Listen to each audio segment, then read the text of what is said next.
आदाब, मैं आगा खुर्शीद खान। महाराष्ट्र विधानसभा चुनाव का औपचारिक ऐलान अभी नहीं हुआ है, लेकिन सियासी सरगर्मियां तेज हैं।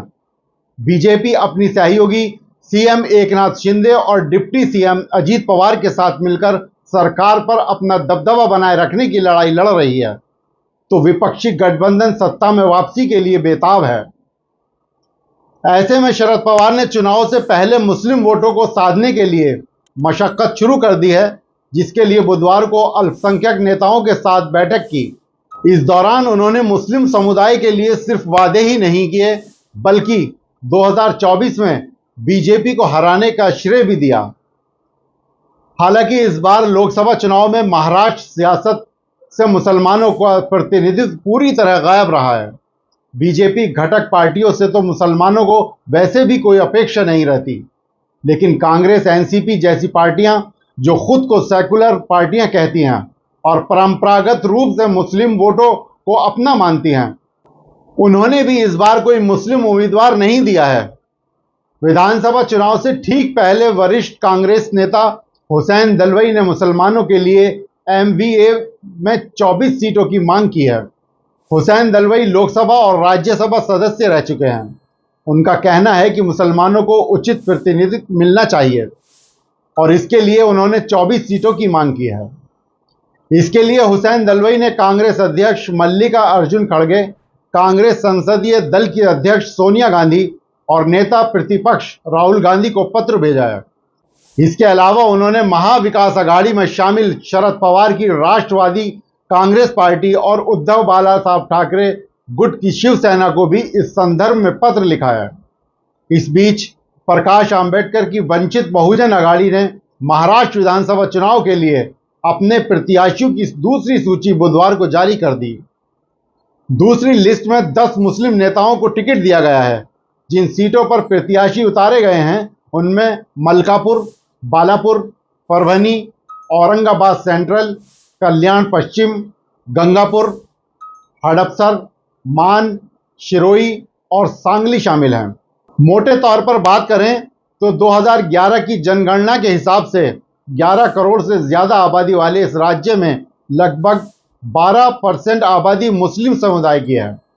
उत्तरी कोंकण, खानदेश, मराठवाड़ा और पश्चिमी विदर्भ में मुसलमानों की संख्या अधिक है।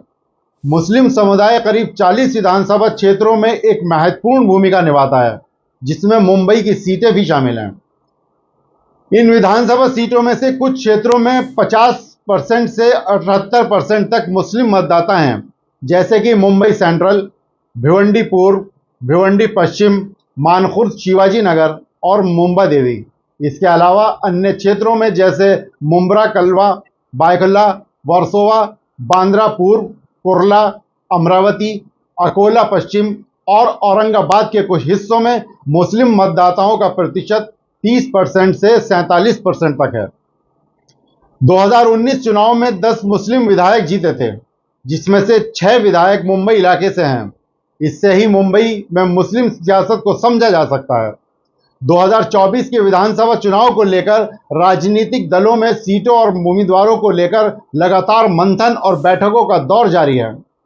ऐसे में सभी की निगाहें मुंबई की 36 सीटों में से कितनी सीटों पर मुस्लिम चेहरे को चुनावी मैदान में सियासी दल उतारते हैं। सूबे की सत्ता पर काबिज बीजेपी और सीएम एकनाथ शिंदे की शिवसेना से मुंबई में सीट पर मुस्लिम को टिकट मिलने की संभावना कम है, लेकिन अजीत पवार की एनसीपी से 2 से 3 सीट पर मुस्लिम उम्मीदवार को उतारने का दांव चल सकता है। अजीत पवार की पार्टी से जिन 3 मुस्लिमों के मुंबई से चुनाव लड़ने की चर्चा है, वो तीनों ही उत्तर भारतीय मुस्लिम चेहरे हैं। पूर्व मंत्री बाबा सिद्दीकी का बेटा जीशान सिद्दीकी बांद्रा पश्चिमी विधानसभा सीट अजीत पवार की एनसीपी से उम्मीदवार हो सकते हैं। इसके अलावा अणुशक्ति नगर सीट से विधायक नवाब मलिक को इस बार चुनाव में मानखुर्द शिवाजी नगर सीट से चुनाव में उतार सकते हैं। अणुशक्ति नगर सीट से नवाब मलिक अपनी बेटी सना मलिक को चुनाव लड़ाने की तैयारी में हैं। इससे पहले अजीत पवार ने साफ कर दिया है कि वे 10% अल्पसंख्यकों को टिकट देंगे। उन्होंने कहा कि मैं सभी जाति धर्म को मानने वाला नेता हूं, मैं अल्पसंख्यक समाज को बताना चाहता हूं कि राज्य में जितनी सीट हमारी पार्टी को मिलेंगी उनमें से 10% सीट हम अल्पसंख्यक समाज को देंगे। उन्होंने कहा कि मैं सभी जाति धर्म को मानने वाला हूं। बाबा साहब अंबेडकर का संविधान सबके लिए समान है। सपा की पूरी सियासत उत्तर भारतीय मुस्लिमों पर टिकी है।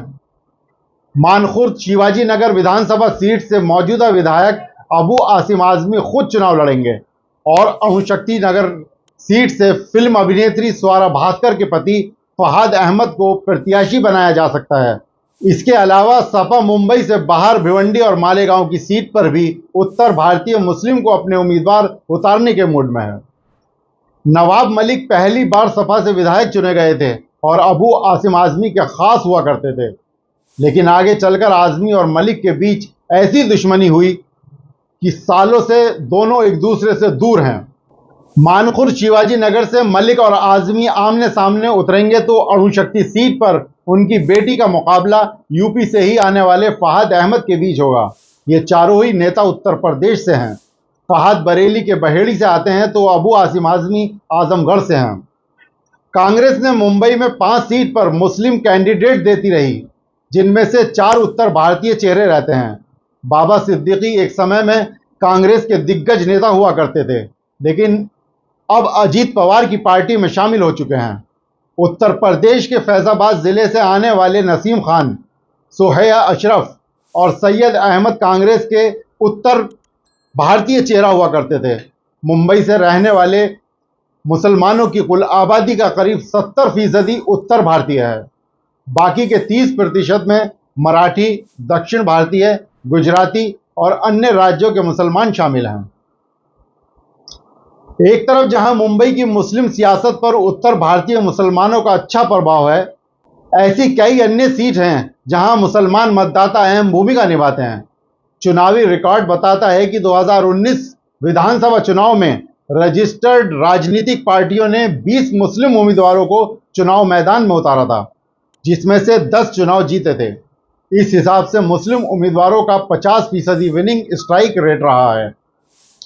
आपको बता दें कि कांग्रेस ने 9 जून 1980 को महाराष्ट्र का पहला और इकलौता मुस्लिम मुख्यमंत्री अब्दुल रहमान अंतुले के रूप में दिया था।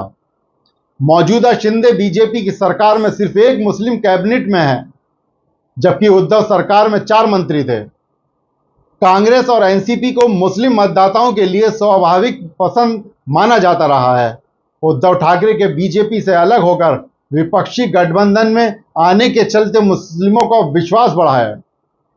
अब देखना दिलचस्प होगा कि इंडिया गठबंधन किस तरह से मुस्लिम भागीदारी को सुनिश्चित करता है। शुक्रिया।